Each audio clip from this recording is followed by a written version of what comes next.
Hey guys, what's up? It's Nicole. Welcome back to my channel. If you haven't already, go ahead and subscribe to my channel. Click the bell notification, give this video a thumbs up, and let your friends know about my channel. If you have any friends that are struggling with the disease of addiction or in recovery, and they like to watch recovery videos or addiction story times, or they like to just chat with other people in recovery, because I do a lot of live streams, invite them over. I also have a podcast on Anchor, and it's called Real Talk Recovery, just like my YouTube channel. So go ahead, and all my social medias are linked in the description. Go ahead and give me a follow over on Twitter and Instagram. And yeah, I hope to talk to you guys more. You can reach out to me on Instagram DMs or email me, and I will answer you right away. I love talking with my subscribers and getting to know you guys. Like, that's really important to me. So anyway, this video was inspired by a subscriber of mine. I actually met her over on Instagram today, and she was sharing some things with me about her situation and her family not being supportive of medically assisted treatment. So I wanted to make a video for those of you who might have family members who do not understand or support medically assisted treatment. And I wanted to kind of give you guys some pointers, some tips, some things you might be able to explain to them. Or you could just basically, you can share this video with them, and maybe it will help them to understand what it's like and where you're coming from. So first of all, I want to start out by explaining that the disease of addiction is very powerful.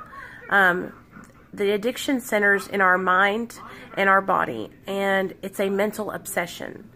Once a person takes drugs or alcohol into their body, that sets the disease in motion. It's like an allergic reaction. Try to explain it. Let me explain it to you guys like this. It's like being allergic to peanuts. If you haven't gone to the doctor and been tested for allergies, then you will not know that you have that allergy. So when you take those peanuts and you eat them, then you break out, or you have your throat swell shut. Well, it's kind of like that with the disease of addiction. You don't know you have the disease until you take drugs or alcohol into your body. And then your body reacts differently than a person who does not have the disease. So that's kind of how I try to explain it to people who don't understand what it's like. So when we take drugs and alcohol into our bodies as addicts, our bodies don't metabolize drugs and alcohol the same way as a person who doesn't have the disease. And we react differently to drugs and alcohol than a normal person would. We like the feelings produced by drugs and alcohol, so we tend to, become addicted. So for someone who has an opiate addiction, who is trying to seek treatment, for me, I'm going to share with you guys what happened to me. So I am addicted to opiates. I have always been addicted to opiates since the first day I took opiates into my body, which was, I think my first prescription for opiates was Percocet 10, and I got 2 refills, and it was when I got my wisdom teeth taken out at the age of 17 years old.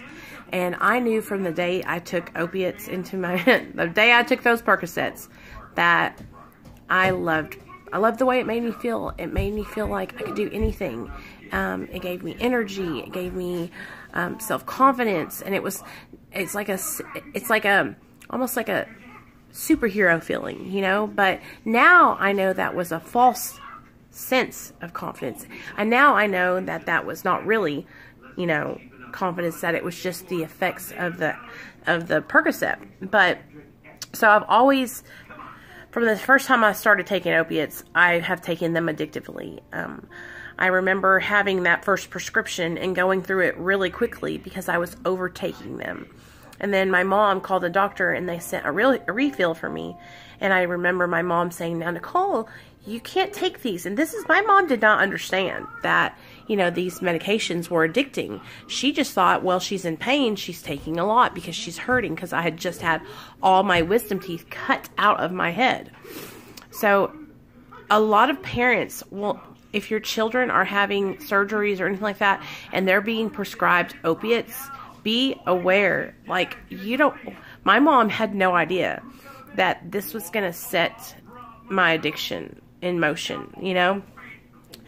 So I was turned on to opiates from that day. And then growing up, I started kind of like seeking them out. And when I could get them prescribed, I would, you know, get them prescribed for my back. Or then I had an injury when I was cheerleading and I got them prescribed then. And then the more I started like branching out on my own in my life, then I started seeking them out illegally. But we're not here to talk about, you know, how I got addicted to them. I'm just trying to explain to you guys who have kids or who have loved ones who are on opiates and how they become addicted, you know, because a lot of us get prescribed them legally and we're dependent on them. But the addiction, we cross over into addiction when we start, you know, overtaking those pills or taking them to cope with life instead of coping with life on life's terms and coping with everyday, you know, problems like a normal person would.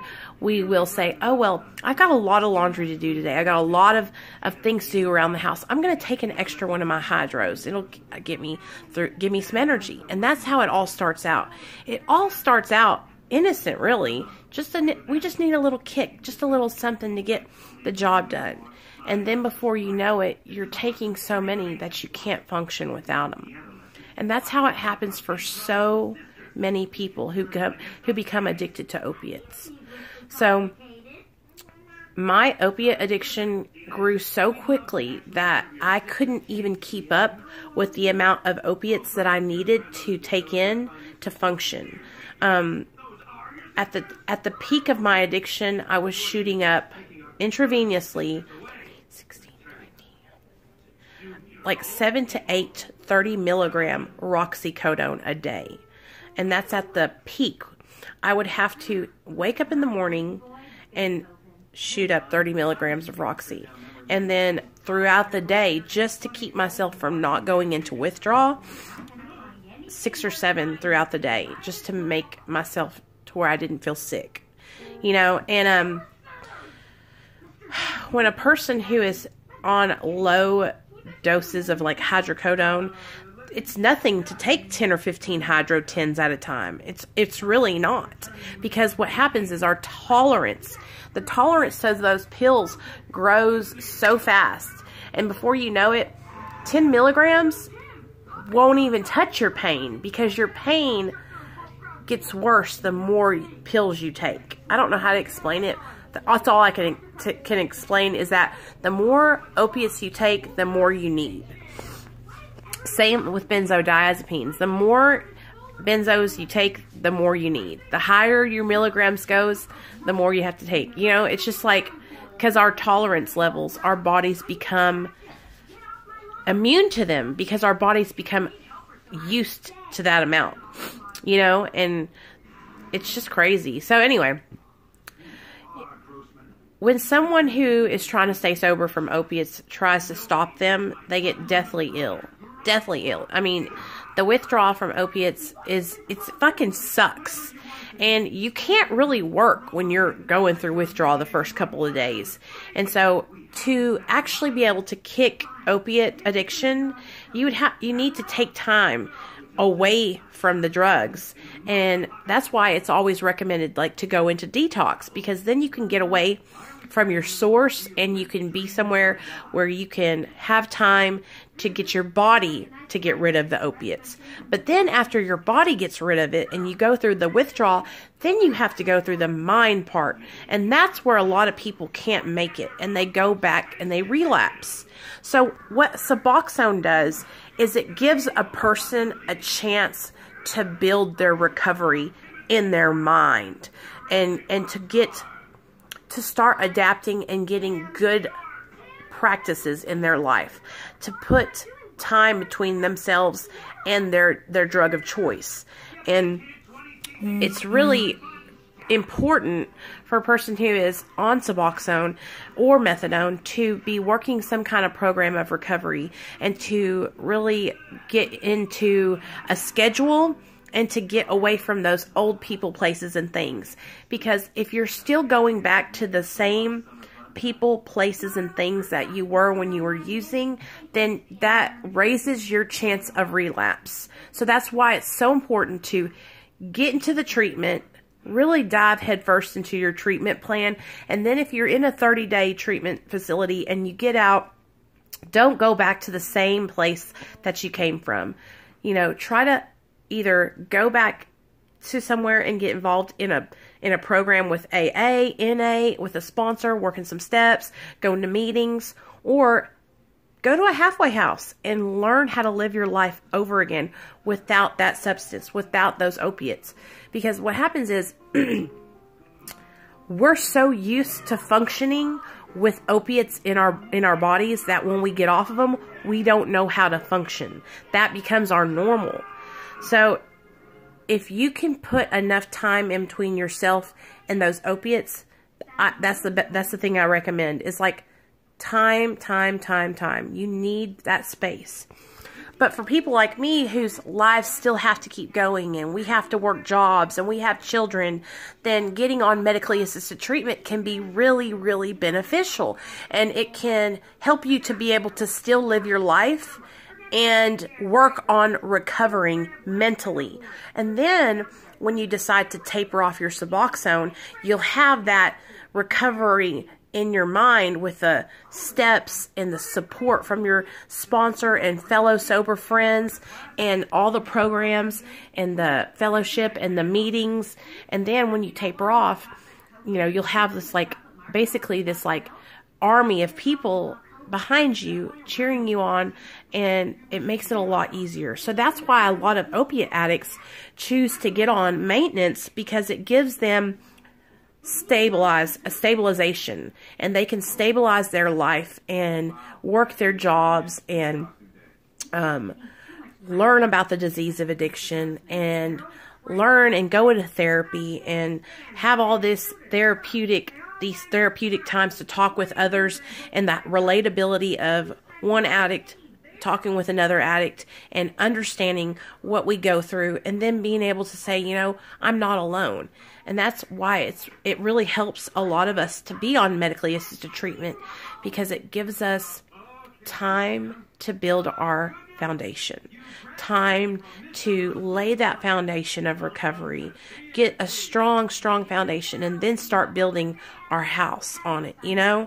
And once we build a strong foundation and put our house up with bricks, that's building our recovery, then you can slowly taper off and you'll have that strong foundation in recovery. And that's what medically assisted treatment is meant to do. It's meant to set you up for success.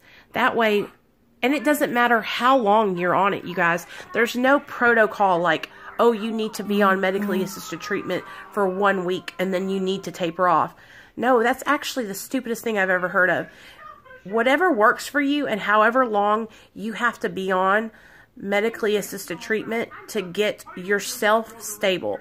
Okay, and then when you are stable and strong in your recovery, then you can taper off. But you want to take time, because recovery is an inside process. It happens on the inside. It's us building and learning and gaining confidence and learning about the disease of addiction and facing our fears, facing our insecurities, dealing with emotions that we had from maybe like shit that happened to when we were younger, trauma, and all that is hard work. So while you're on maintenance, build and learn about all the things that you need to learn about, your triggers, the emotions that you don't want to face, the fears, the insecurities, and face that shit.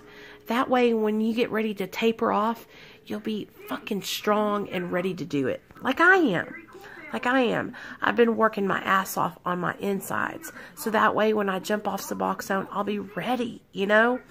So if you're a family member of someone who is an opiate addict who is struggling and you don't understand why they're on maintenance, that's why. Maintenance is insurance. It's insurance on somebody's recovery. So that way, when they have a weak moment, if they fall back, that medication-assisted therapy is there to prohibit them from being able to get high. So that way they can succeed in their recovery and they can learn as they're going. And then when they're ready to taper off, they can taper off. But shunning people who decide to be on medically assisted treatment, it's not going to help. We all have to be open-minded and loving and tolerant of those of us who are having to take a little extra time to, you know, grow and learn our recovery. And if that means us being on medically assisted therapy for a longer time, that's what we got to do, you guys.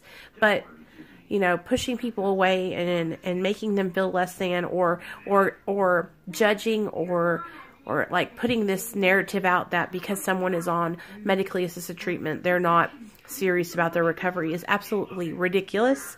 It's stupid, and it's fucking wrong. You know, not everyone is going to recover through an abstinence-based program. And some people, maybe abstinence isn't their goal, and that's okay too. You know, the goal here is for people to fucking be alive, and maintenance helps people to not relapse and not die, so that way they can learn about recovery. And if we can have these people alive and able to hear a message of hope, then maybe they'll hear something and they'll want to continue on to recover. So I just wanted to share that with you guys about medically assisted treatment, because I feel like a lot of people just, they don't understand. You know, it's not trading addictions. It's not just wanting to get high still. There's a huge difference between addiction and dependence. And that's what my next video will be about. All right, guys.